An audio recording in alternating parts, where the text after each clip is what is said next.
Hey drummers, it's Rob Litton here from drumstheword.com and welcome to this free video drum lesson. Today I'll be showing you how to play the song You Know I'm No Good by Amy Winehouse, drummed by Homer Steinweiss. This song was suggested over on my Facebook page, and so if you want to make your own song suggestions for future lessons, then please go over to my Facebook page. You'll find a link beneath this video. And what I've got for you today are 2 pages of transcriptions teaching you 6 of the main sections, the main drum beats of this song. It's interesting to note that there's no drum fills in this song. There's no toms being used or crash cymbals. It's all based around the hi-hat, snare drum and bass drum. And what Homer does is he adds notes in, takes notes out to make bars sound different to each other. But with these 6 sections, you've really got all the drum beat combinations that Homer plays throughout the song. It's just in different places. So have this printed out in front of you as we go through this lesson together. You'll find a link beneath this video. And let's crack on with the first part. So first 2 bars of the song, we've got tempo 105 BPM, by the way. Relatively simple first bar and second bar, but we've got some nuances. Like I said, Homer, what he does is he doubles up notes, he adds accents in, he opens hi-hats, he takes bass drums away, puts bass drums in to make the drum beat sound different. So there's no really 1 or 2 bars that he plays repeatedly, apart from later in the verse later on, which we'll go over in a second, where he plays the same 2-bar pattern or 4-bar pattern more than once or twice.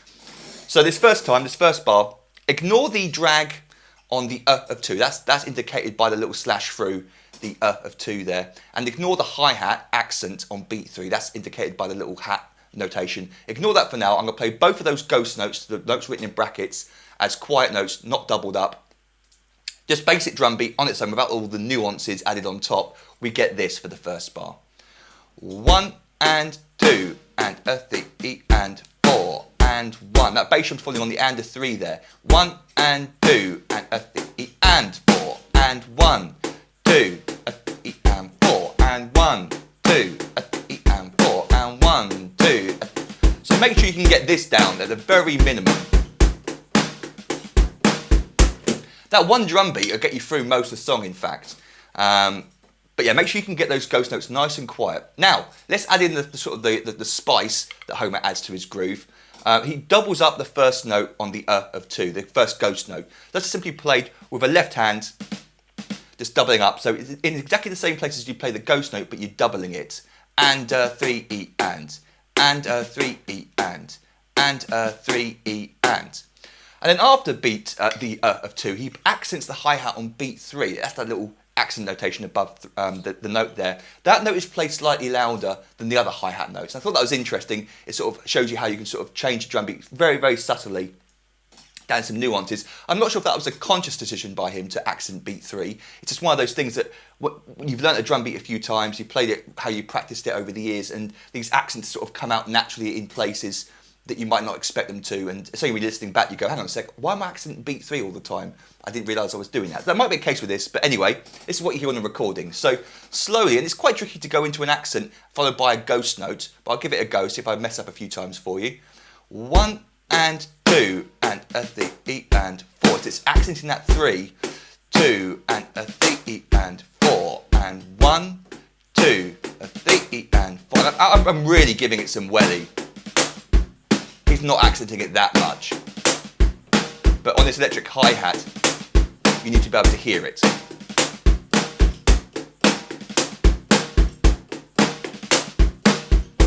That's the kind of groove he's got there. The second bar is very, very similar, except there's no drags or accents. We just get more ghost notes falling at the end of the bar on the of beat 4. Notice the bass drum pattern stays the same roughly, but we've got an extra bass drum on beat 3 now. So that second bar, 1, 2, a 3 and 4 and a 1. Even slower. 1 and 2 and a 3 and 4 and a 1 and a 1 at the end. Now let's play those 2 bars together. 1 and 2 and a 3 and 4 and 1, 2, a 3 and 4 and a 1, 2, a 3 and 4 and 1, 2, a 3 and 4 and a 1, 2, a 3 and 4 and 1, 2, a 3 and 4 and a 1. And now let's hear it played up to speed without the microphone on so you can hear just the drums. Here we go.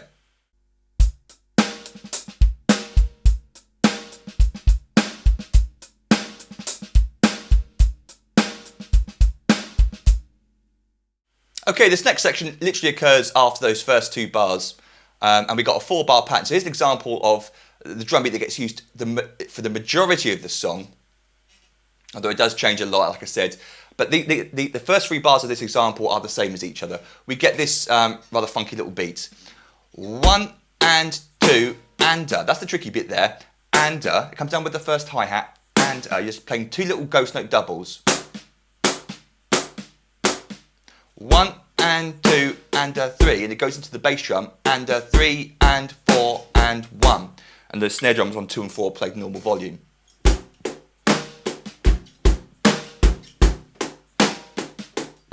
Missed the bass drum there.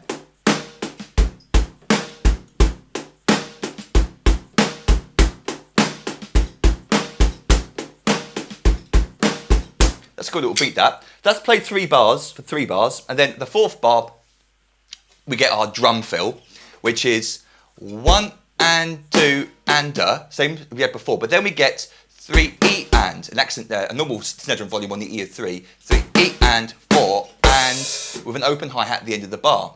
So that 4th bar, 1, 2 and 3 E and 4 and 1, 2 and 3 E and 4. Did I accent it before? I'm not sure. 1, 2 and 3 E and 4. That's it though. 1, 2 and 3 E and 4 and 1.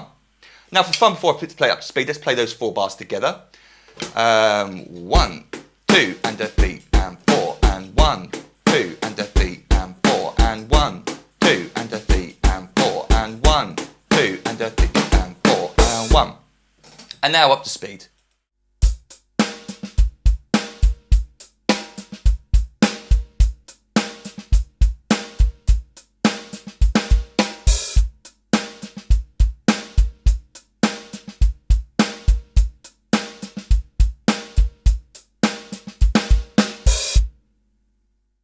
So this next drum beat occurs during the sort of chorusy part of the song, I guess, and it's a classic Motown kind of drum beat where we're playing snare drum on all 4 beats, and we've got this bass drum pattern that's been used in so many songs before. It's such a popular bass drum pattern to go with this snare drum on all 4 beats.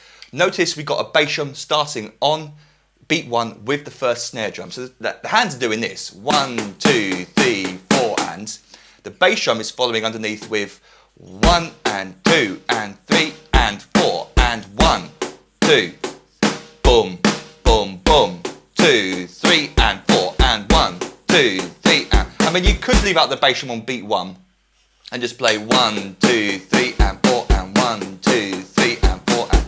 But it doesn't give that beat 1 enough power like you hear on the recording. You can very clearly hear that bass drum coming down on beat 1. 1, 2, 3 and 4 and 1, 2, 3. It just pushes into the downbeat really nicely. So let's hear that up to speed without the microphone on.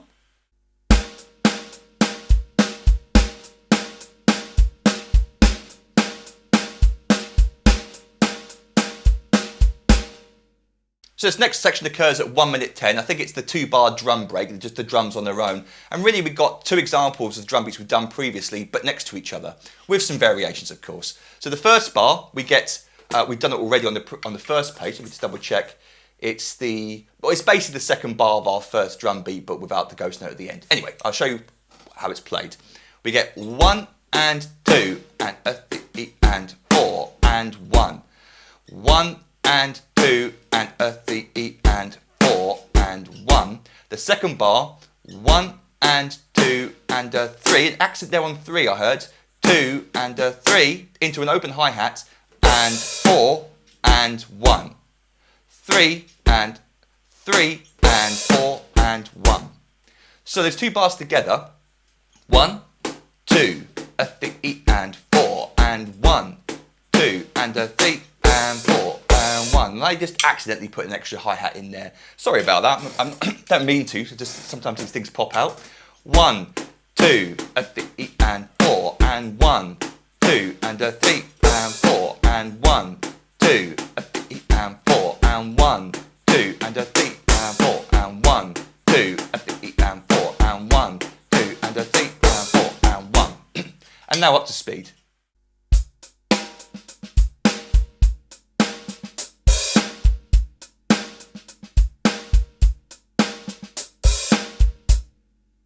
So the bar I've written here for 1 minute 17 into the song is that drum beat I talked about earlier on that's played for the majority of the choruses, for the verses. It's hard to distinguish between different sections of the song. Anyway, it's another variation of a drum beat we've done already with that ghost note on the and-er.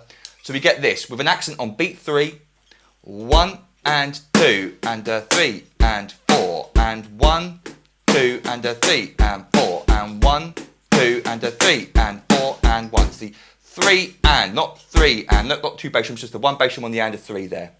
And let's hear that played up to speed.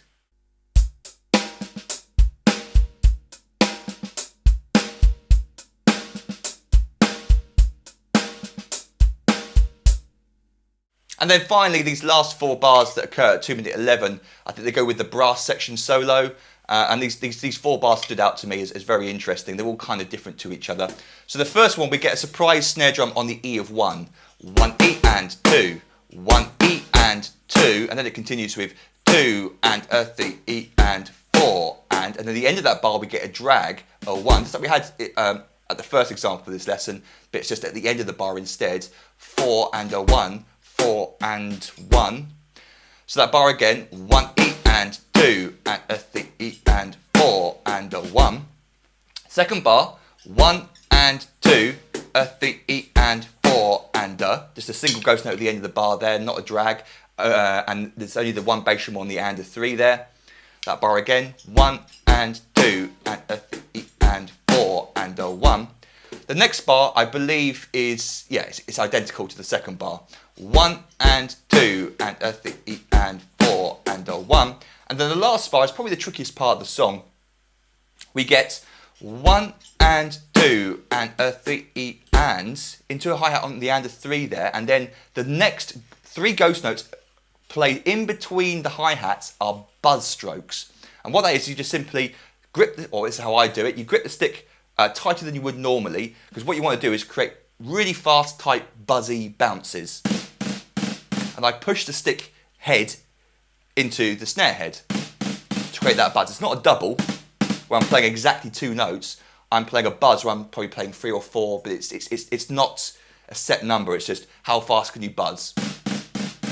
So it's that technique that he uses there. So we get 1 and 2 and 3 E and 4 E and 1. 1 and 2 and 3 E and 4 E and 1.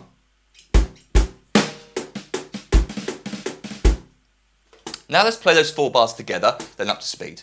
1 E and 2, 3 E and 4, 1 and 2, 3 E and 4 and 1 and 2, 3 E and 4 and 1 and 2, 3 E and 4 E and 1. Okay, and let's hear those 4 bars up to speed now.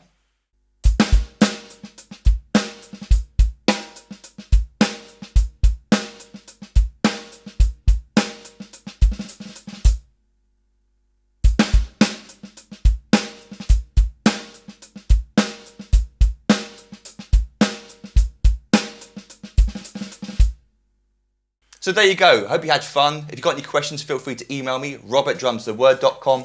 Don't forget to download the free PDF that came with this lesson. Again, you'll find a link beneath this video from my website. And while you're over at the website, you might also want to consider signing up to become an online member. And what I offer for $97 when you sign up to the website is you gain access to every single full video song lesson I've ever recorded and transcribed. That's over 350 famous and popular songs. Unlike this lesson where I teach you the main parts, in these full song lessons I teach you every single bar from start to finish, every beat, every fill. You get the fully transcribed PDF drum chart for each of the lessons. And like I said, I've got over 350 famous songs up on the website already, including at least one other Amy Winehouse song from start to finish. Unlike this lesson, I teach it the whole song. So as a thank you for signing up and getting access to all those videos for a full year, I give you hundreds of little freebie videos teaching you many, many famous drum beats, fills and solos. I give you 3 ebooks I've written over the years containing hundreds more famous drum beats, fills and solos. And then over the year of your subscription, you also gain instant online access to all the new material I upload for my members. And I record every week unless I'm ill or on holiday, so you've got lots of cool stuff to look forward to. And if you want to go over to my Facebook page, and I ask my followers over there on a regular basis for their song suggestions, they then get to vote on them, click like and comment, and the most popular songs get chosen for future lessons, just like this lesson did today. But if you've got any questions about any of that, feel free to email me, rob@drumstheword.com. And until our next drum lesson together, toodle pip and happy drumming to you.